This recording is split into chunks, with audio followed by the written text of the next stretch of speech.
A jury in Janesville finds a 46-year-old Beloit man guilty of sexually assaulting 3 children.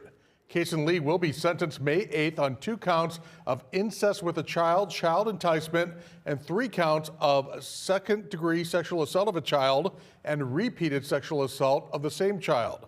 He faces up to 165 years in prison. The Rock County District Attorney's Office says in May last year, a teenage girl came forward about abuse in her home, which sparked an investigation that led to 2 more victims telling similar stories about Lee sexually assaulting them as children. All 3 of them testified during the trial.